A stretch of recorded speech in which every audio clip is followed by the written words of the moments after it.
Welcome to our channel, ladies and gentlemen. Today was a very busy day for William Ruto because he was busy meeting diplomats and envoys. In the first picture that you see there, William Ruto reckons that he met UK envoy, UK British High Commissioner Neil Wigan ahead of Prince Charles' visit to Kenya. Now, I want you to study that picture because there's something I want you to notice there. And in the second picture, William Ruto says he held talks with the Australian Federal Minister for Labour and Economy, Dr. Martin. Again, he posts there. There's something else I want you to notice if you scrutinize that picture very carefully. The third picture is one where he met another envoy from Japan and he praised that visit. If you look at the pictures carefully, ladies and gentlemen, you will realize that there are two constants in the pictures. The first constant is that Musalia Mudavadi, the chief minister, was present in all the meetings. I think it is because of he was there in his capacity as the cabinet secretary of foreign affairs and diaspora affairs, and that is just okay. The second constant that was very conspicuous in those pictures is that the second in command, Rigiji, truthful man, was missing in all the pictures. Whether it was by design, by default, or something, I don't know. But we noticed that he was not there. So I decided to find out on DP's timeline on Twitter, maybe to find out where he was during the day. As at the time I was releasing this video, he had a photo that he took yesterday and he said it was a wonderful Sunday to worship with the membership of the PCEA Mukureni.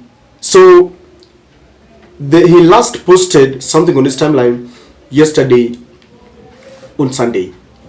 And that begs the $1 billion question. Where was Rigathi Gachagua and why did he attend this meeting? Let me tell you, in politics, things don't just happen by mere coincidence. There was never coincidence that Rigiji would be missing in all the meetings, yet Mudavadi was present in all the meetings. And I want us to try and look at reasons why Rigiji was missing. Before we do this, allow me to request you to subscribe to our channel if you're watching for the first time, or if you're our regular viewers but you have not yet subscribed. Kindly subscribe and click the notification bell, because this will allow YouTube to recommend for you our videos. Kindly, you can also like our videos and share them. This is the greatest support that you can give us. To all our esteemed supporters, those who support us in one way or the other, I'm really humbled to have you as my part, as part of this team. May God bless you. Ladies and gentlemen, I have a feeling that there is a possibility that the UK government rejected Rigathi Gachagua in this particular meeting. And in many circumstances, you may find out that if Neil Wigan wants to meet Rigathi Gachagua, he would have an appointment in his office or visit Rigiji in his office. But for this particular one, I think they might have rejected him and said, and maybe warned Ruto or gave him instructions not to appear with Rigiji. Why do I have a feeling that this is a possibility? Recently, we all witnessed when a trade delegation from United States of America refused to meet our own trade cabinet secretary, Moses Kuria. And this prompted William Ruto, when he was taking a second visit to the USA, he went without Moses Kuria. And when the trade delegation was asked why they had not met Moses Kuria, the head of the delegation simply said, ask the Kenyan government.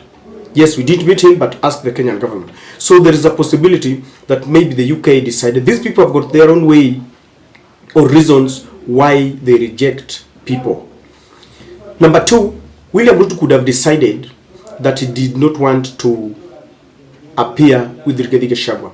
Of late, you have realized that William Ruto prefers Musalia Mudavadi for international duties and presidential errands to Rigathi Gachagua. When the president was to go to the inauguration ceremony of the president-elect in both Nigeria and Zimbabwe, he decided to send Mudavadi. And this is something that we have seen. So he might have decided that he didn't want to come with the Rigiji. He was very comfortable with Musalia Mudavadi. And I think even if you are in his shoes, between Rigathi Gachagua and Musalia Mudavadi, who would you prefer? Musalia Mudavadi has a background of some governance and good experience. He's been a minister of finance in the Moi regime.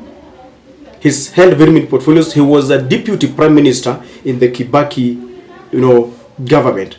And the way he presents himself in front of dignitaries, he behaves and conducts himself with decorum compared to Rigiji. He's got some civility in him. And Rigiji has got a background of a DO. He was a very wonderful DO during the Moi era, and this has really influenced the way he behaves. He's a dictator because back then it was a yes sir kind of thing, and it still influences the way he behaves. So this could be the reason why William Ruto was not very comfortable with him. Number 3, it could have been the intended message, because this meeting was meant to prepare for the expected visit by King Charles. And among the things that they might have discussed is the ongoing talks in Bomas. You all know that the dialogue talks were this talks was compelled by UK and US when things were going haywire, and Raila intensified political hits by calling for the demonstrations.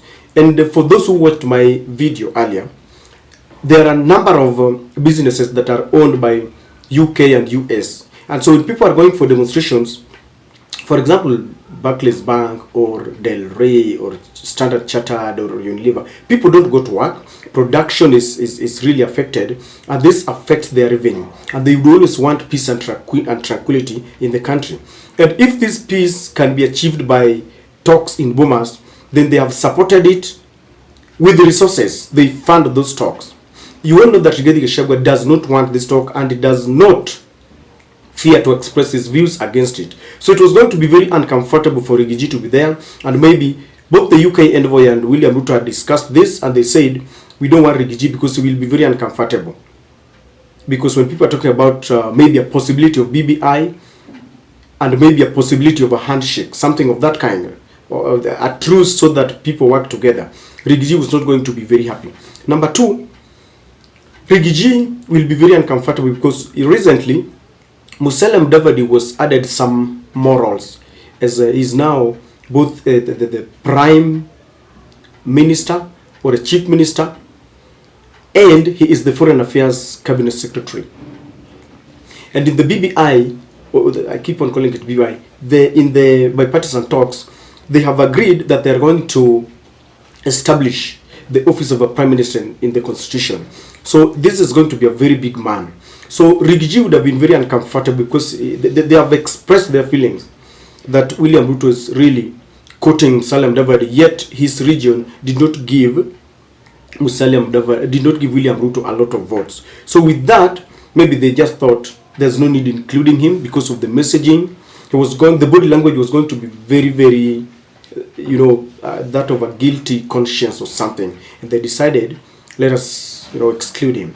It also, it has got to do with their relationship with William Ruto of late. You've seen that they are trying to give us a very happy countenance, the body language, but they are betrayed, because you can see from the undertones from their tribes that things are not really well. Very soon it is going to explode. So maybe William Ruto just thought that now that we are not reading from the same page, it's easy to hoodwink people in a campaign, in a rally, because they would always say tunapendana. But when you have a tensed moment in Statehouse, you are just a few of you, the envoy will easily notice that there is tension between the two of you. And maybe William Ruto did not like this kind of embarrassment. Rigiji is also another tough man. He could have just decided, maybe it was him who just decided that I'm not going for that meeting. I remember when William Ruto took a development tour in Nyanza, Rigiji said it categorically that I'm not going to Nyanza. I'm here to guard our votes, the ones I'm sure of, from Rift Valley and from Central. Let the president go there and hunt for more votes. If he gets, he will give them to me and I will guard them. William Ruto crafted a very urgent plan that there was going to be a meeting in Kisumu State Lodge. And that compelled Rigathi Gachagua to be in the meeting. And from the videos that we saw, Rigiji was very uncomfortable when William Ruto was signing some bills there. So maybe he just decided that I'm not going for that meeting. After all, you cannot compel me. He has an office. Maybe he feels if he wants to meet Mr. Neil Wigan, let Neil Wigan go to his office. Yes, these are things that happen when people are not reading from when there is a tension between two leaders. One can just decide, because you cannot force Rigiji to be there. And that's the reason why I think he was largely missing from all the meetings, yet Musalia Mudavadi was there. And I don't know what you think, ladies and gentlemen, but that is my take.